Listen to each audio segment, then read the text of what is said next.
Professor Ian Harper, thank you so much for joining me to have a chat about Jared. automation and artificial intelligence. Thank you.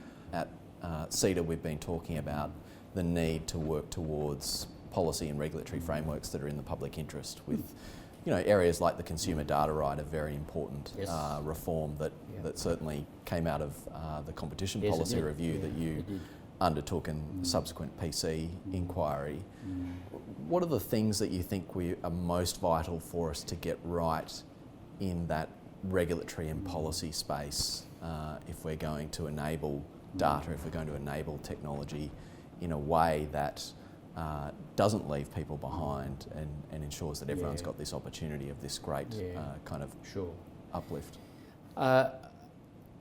Jared, I think it's very basic economics that competition and the market will drive living standards up and wages up and create jobs and meet people's material needs up to a point, right?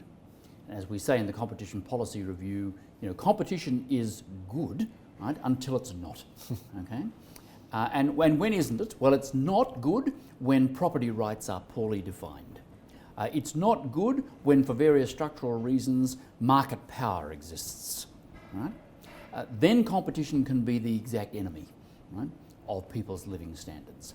So you ask me, what have we got to get right? We have to get the competitive structure of the economy right, and that requires a set of laws and regulations which govern, as you were saying a moment ago, govern the market in the public interest. And there is that continuous sort of balancing act to be done.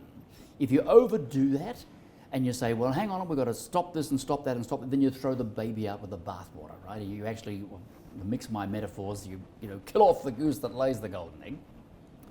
But if, on the other hand, you just say, no, the answer is just to let the market to have its head here and to take, it'll run ahead and it'll do all these, then yes, suddenly people's data has been taken, assuming that it belongs to somebody else and not them, and they're having things done to them that they hadn't asked to have done to them, and they've lost a measure of power and sovereignty in the marketplace.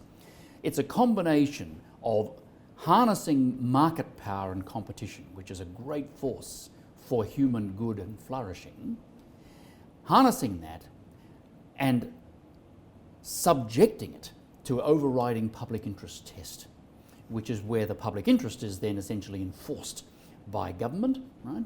By keeping a weather eye on the strength of the market to drive people's welfare within a broader social context. So in this instance, as we've been saying, we want artificial intelligence and automation and innovation to drive productivity and living standards. We want that, right? It's that way that we get bigger and better schools and hospitals and can spend money on the environment and all the rest. We want all that. But we don't want that at the expense of social division and exclusion and taking things that don't belong to other people, that sort of thing. We don't want any of that. So it is that classic public policy trade-off against letting the market go.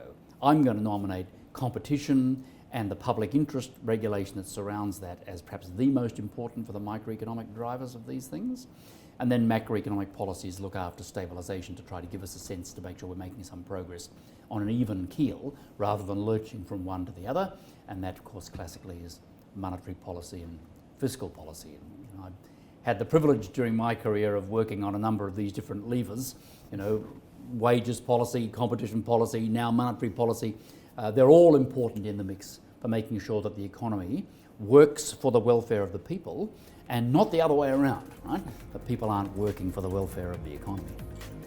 I think that's a fantastic summary of the key policy issues. So thank you for joining me, Pleasure, Professor Ian Harper. Thank you very much. Thank you.